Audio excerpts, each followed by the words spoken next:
Hey guys, this is Echo Soundworks, and you are checking out a product overview of our new Sub-Zero 808 Kontakt library. I'm really excited to bring you this instrument. It took about 6 months of work. We re-envisioned it and re-edited it about 3 times until we got to the point where it is today. And I'm also really excited because this is our first Kontakt library, and it turned out pretty cool. And it's been a lot of fun to use on my own productions. So in this video, we're going to cover the Kontakt interface, and then I'm going to play a bunch of the sounds.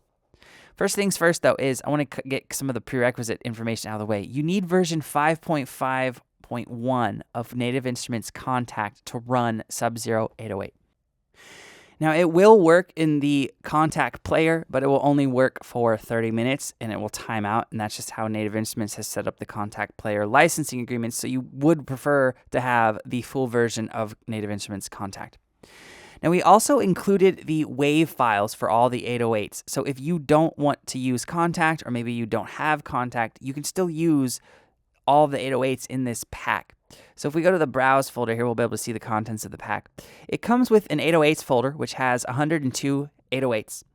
It comes with, and what I mean by 808s, it's a kick layered with a sub bass that's saturated, that's sometimes vibey, a little bit gritty. There are clean ones, but there's your typical 808s. Then we have a clean subs folder. This is just really clean sub basses. A future R&B bass folder that has 10 different basses that are saw waves, just a mix of weird basses we wanted to throw in. And then finally we have the no kicks folder. This has all of the 808s without kicks. So that's really cool because let's say you're working on a track and you just don't like where your sub or your 808 is, you can use Sub-Zero 808 and go to the no kicks folder and layer it in, and there's no kick to it, so you don't have to worry about having to do weird mixing things or mixing techniques like multiband sidechain compression or things that are a little bit more time consuming to get your 808 to pair better with your kick. You can just layer those together. And then here is the Waves 808 folder. We have the 808s here, and we have the future R&B bass down there. All right, so now that that's out of the way, let's cut to the chase. I'm going to mute the mic, and I'm going to play about 25 of the 808s from the pack so you guys can hear them in isolation away from the demo.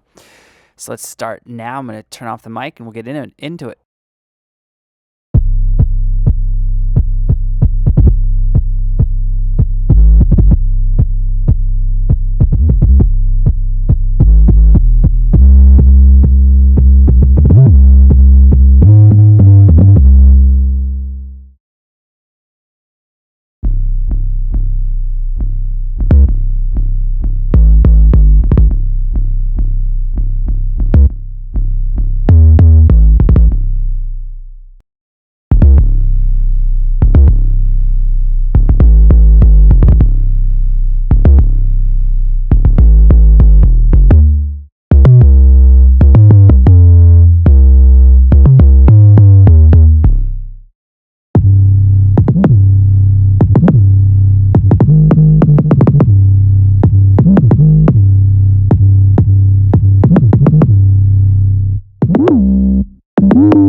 All right, so there is a real-time demo of about 25, 24, 26, around there, of the actual 808s that are included in the product.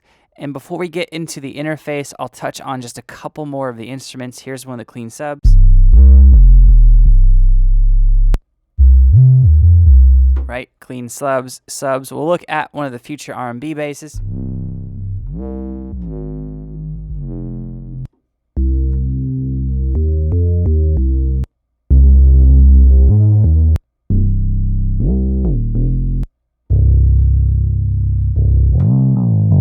Right, so they're not subs, they're actual basses, and then we'll look at one of the no kicks, or some of the no kicks. So you can see in here, those are two of the ones that we played earlier in the demo. I'll play the Breaking Bad one again if you guys remember that.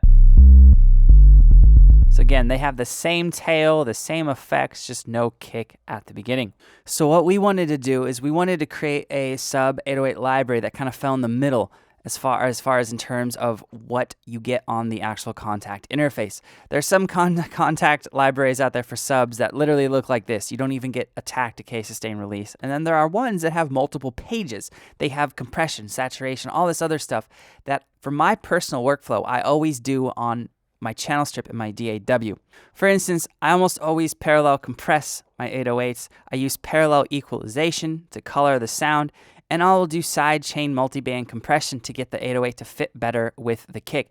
Those are all things that I can't do in Kontakt, so I didn't want to include those. I didn't want to create this kind of bloat that would just give you these options just to be there, because our goal with creating this library was to give you the tools that you need to create high quality, good sounding 808s quickly. And I don't think staying in Kontakt allows you to get as professional results as you can using your favorite plugins in your DAW. So the first control that you get up here is the mono tab, or the mono modes. There are 3 different modes, key modes, that you'll be using in Sub-Zero 808. The first mode, even when it says off, when it's all the way at the left, that still is a mode. It's set to choke. Now this is a classic way of handling voices. So I'm going to pull up a MIDI keyboard so we can see. I'm going to be hitting C2, and then I'm going to play C3. Now as I hold down C2, and then I go play C3, you notice that it immediately chokes C2 and plays C3. And then right when I let up on C3, you can see I'm still holding down C2, but there's no sound. And if I hold down C2 and play C3, it just triggers C3. Now these different modes are important because this will allow you to play different styles of 808 progressions or bass lines. So now if we go to mono mode on, what this will do is it will restart and re-trigger the phase of the notes that you're holding down overlapping. So let's do that same demo. I'm going to hold down C2 and then go up to C3 and then let up on C3. Do you see how it still is playing C2, but it actually re-triggered it? See that? Or hear that?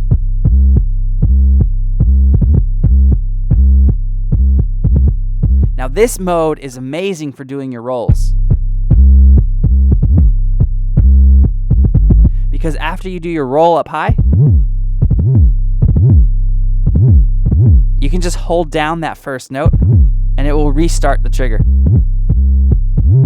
Now that's really cool. Now the next mode we have is legato.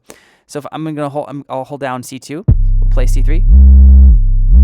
Do you hear how it glides up? There's not the actual kick.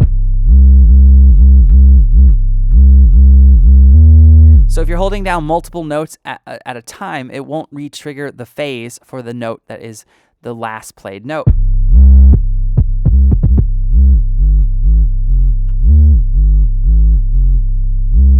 So that's actually a really powerful mode when you have more glide turned on than we currently have.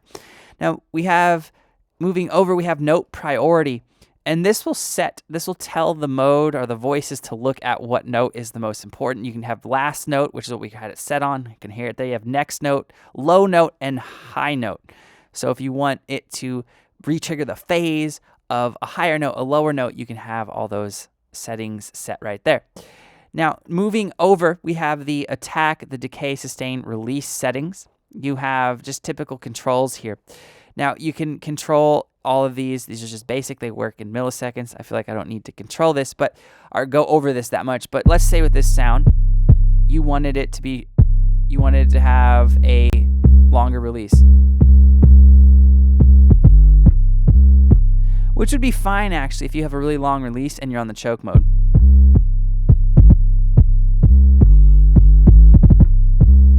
Because then you don't have to go into your MIDI programming and extend all the notes. You can just let it go. Now moving down a little bit further, here we'll go to a different preset. We'll just go back to the beginning of this preset, reset it. We have the glide mode. Now this is really basic. You have an off, and on, and an auto mode. Now with off, there'll be no glide. Okay, and with the mode on, there will be time, and there'll be glide or portamento, and that the amount of glide you hear is dependent on the time knob. So now for playing typical passage, I usually have it around 30 to 50. And then moving over, we have the cutoff section. Now these are controls that I find useful for 808s because it's kind of like an EQ, but it's not as surgical as an EQ. For instance, I always use FabFilter's Pro Q2 on my 808s because it allows me to do mid-side equalization. You can't do that in Kontakt. That's why we didn't give you the EQs, because I didn't want to fool you guys into thinking you could get as good a sounding 808 as you can just staying inside a Kontakt. No, mix the thing outside of Kontakt. It's going to make it a little bit better. You just want a really playable, high quality sounding 808 sample to manipulate. So for instance, if I load up the Pro Q2, I'll show you the difference there. What I can do is I can isolate different frequencies within the 808. And then I can maybe boost this on just the side, cut it on the side to take out the high frequencies from blending with the other instruments that are out there, because it's technically a stereo track because it's coming from a stereo instance of Kontakt. So again, that's why we didn't include that stuff, but the cutoff is actually really helpful. And on most of the patches, we've kind of like pre-mixed them a little for you guys. You'll see that the high pass cutoff is set to 27.7 hertz. So that's removing all the frequencies below 27, which is the really, really muddy stuff that you really need a sub to even begin to hear. Human hearing only goes down to 20 hertz. So by removing those, it makes them a little less muddy, and they should automatically pair with your sound. So we're going to play the high pass real quick. You can hear it and see that as I turn it up, it removes the really low frequencies. Okay, and then we also included a low pass. So this will work in an opposite way, and this will be really helpful for the more colorful 808s. The one that we've been playing, 6 North 808 long, it's just a pretty clean, big sounding 808. Let's go to one that has more vibe, and we're gonna X out of there, hit no. I'm gonna go to one of my favorite ones in the whole pack. We're gonna go to Monarch 808. Do you hear that nice saturation in the top end?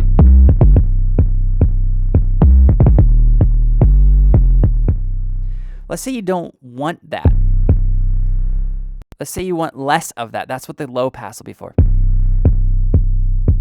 So it really just gives you the utmost control over the really important parts of an 808, the low end and the high end. Okay, let's move over now to where it says Unison. We included this just so you could create some cool, kind of more sound design type of basses. So to do that, there's one thing you have to do. You'll have to change the voice count from 1 up here to multiple. So let's look at this on this Monarch bass. If I change the voice count up right there, let's go to 8, and I give the voices, we'll do 4. It's now become like a big detune Unison bass. If I turn the cutoff high pass up,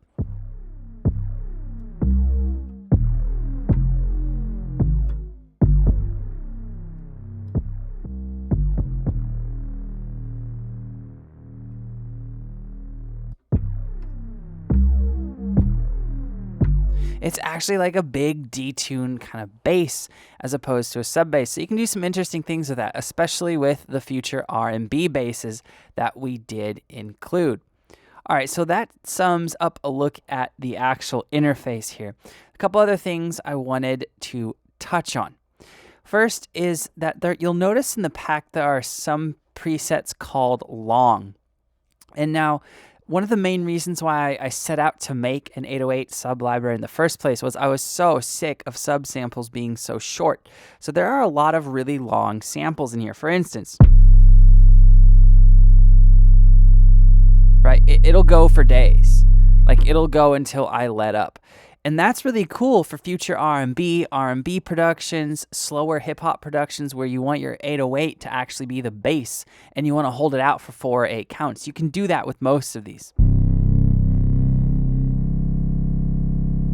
So it'll go, it worked, you heard the Monarch one. Let's look at the other Monarch.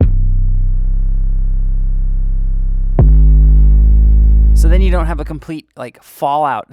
Your sub bass doesn't fall off of a cliff.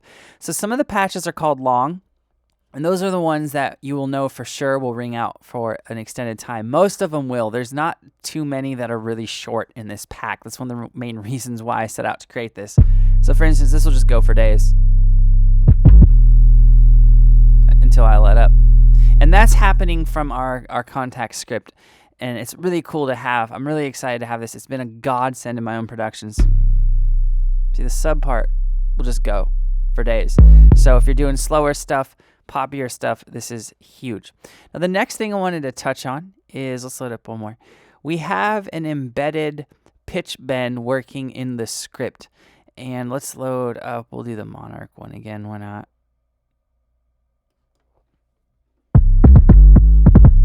So what you can do is you can assign this to your mod wheel or any element of your MIDI controller you want, or you could automate this in your DAW, which we'll look at right now.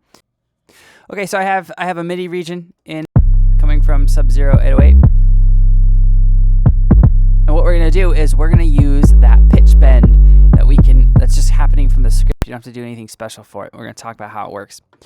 So this is one thing that I didn't like with the other sub libraries on the market. They were kind of confusing and a little bit bloated with how this works. I just want to be able to do pitch bends and glide downs and things like that. I felt like it should be simple, so that's how we created this library. It's really simple. So we're going to go down to, in Logic, we're going to click on these 3 little dots here, and we're going to select pitch bend. You can do this in any DAW. This isn't just a Logic only thing. What we're going to do is we're going to double click. And now we have a line representing where the pitch will go.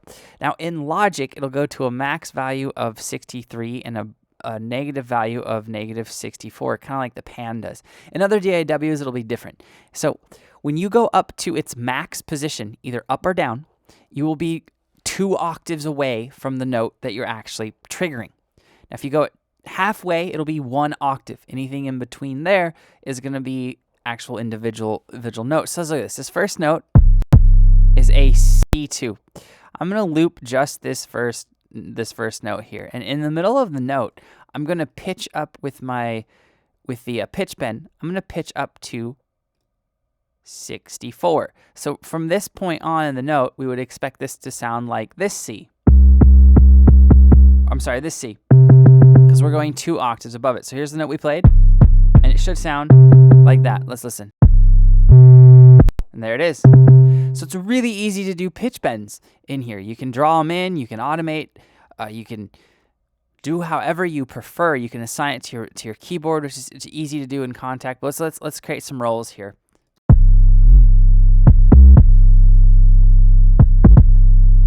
So on this note right here, we'll go down with it. We'll create a nice long slope.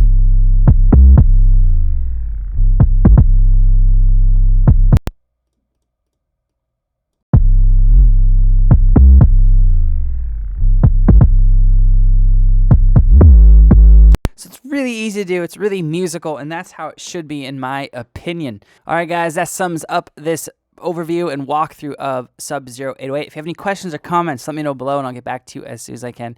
As always, thank you so much for watching. I'll see you guys next time.